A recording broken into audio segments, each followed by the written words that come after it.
In this 6-week window that we have in phase one, do you see this becoming permanent? I'm very hopeful for the first 6 weeks that the ceasefire will hold through those 6 weeks.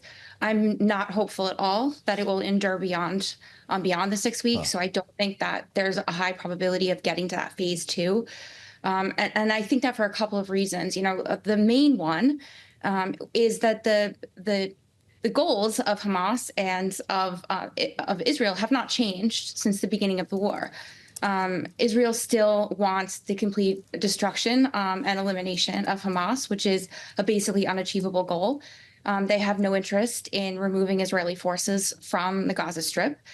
They don't want a Palestinian state, and there are very few alternatives to Israeli control that they're willing to even consider, all of which is a non-starter for Hamas. So Hamas has no real incentive to continue the ceasefire beyond those 6 weeks, knowing that they're not going to get any of their demands met. Once they move into that phase two and they start giving up the rest of the hostages that they'll still have, they lose all of their leverage. So there's a real problem in trying to think about what a phase two even looks like. And I think that is a problem for everyone watching the region, hoping that this could be not just a ceasefire, but an end of the war. Well, that's certainly sobering to hear, Jennifer. And if we operate under this, at least the chance that 6 weeks after this is implemented, it could go back to a scenario in which these two sides are fighting. To what extent, through your lens of military analysis, will Hamas be able to reconstitute itself over the course of that 6 weeks, fortify its capabilities? Well, over 6 weeks, neither side is going to be able to do all that much. 6 weeks isn't enough time to really build up a lot of new weapons. It is time to give soldiers on both sides and militants and Hamas and the IDF forces a little bit of time to rest. It depends a little bit on how much of any aid that flows into the Gaza Strip Hamas is able to get its hands on. I know there will be efforts to try to make sure that aid gets to civilians. But the military balance isn't going to change all that much in 6 weeks. But I don't necessarily think that matters. Hamas's strategy here is just to hang on. And they're able to do that quite effectively.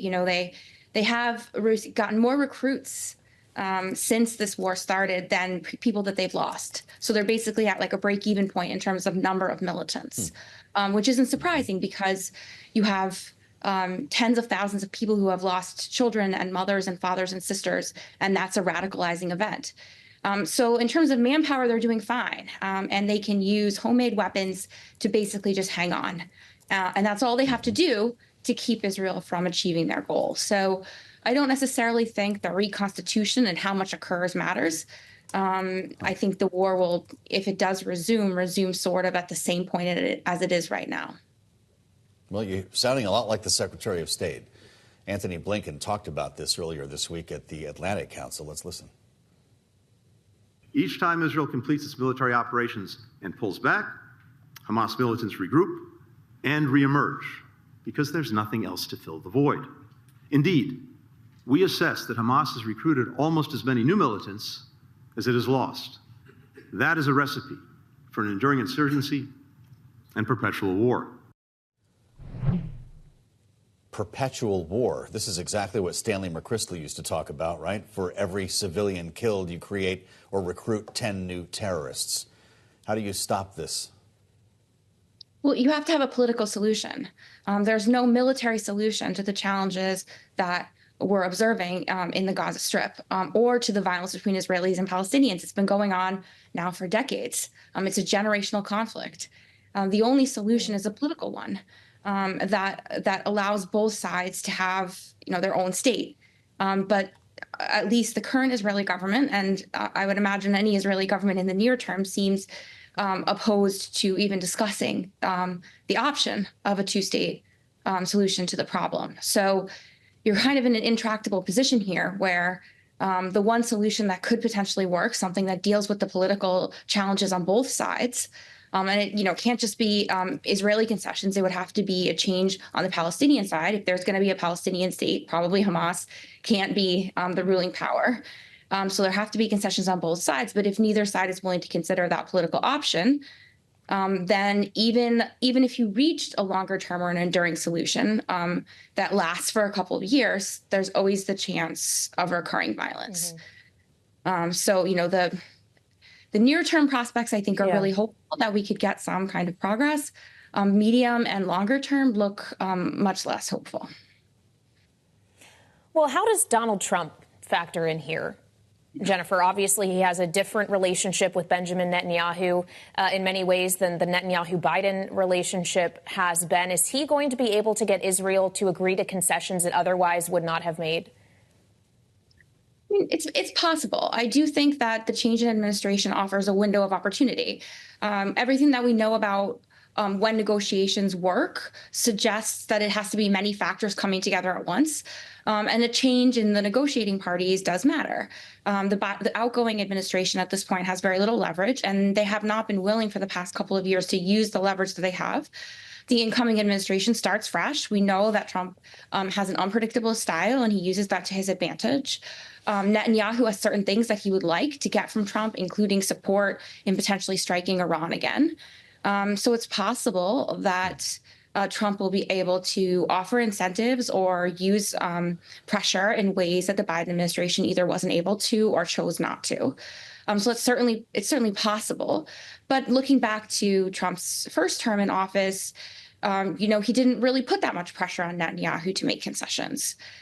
So it's not clear necessarily what has changed and whether or not this is a one-time thing, an effort by Netanyahu to get on good terms with Trump as he comes into office, whether that will endure or whether that's something that, is just a function of not just Trump, but also factors within all the parties that let things work this time.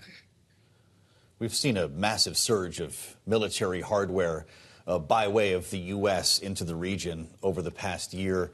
Will Donald Trump maintain or even expand the footprint in the Middle East? I think it depends a little bit what happens on the ground, and not just Israel's actions, but in the broader region. I mean, there have been a number of changes over the past couple of months, including elimination of most of Hezbollah's leadership and a loss of a lot of their military capabilities and a ceasefire there. You have the fall of Assad's regime. So you have a number of changes in the region that have, given Netanyahu and Israel a little bit more political and military space. I think the hope is that some of the military hardware and force presence that was surged during the Biden administration could be removed.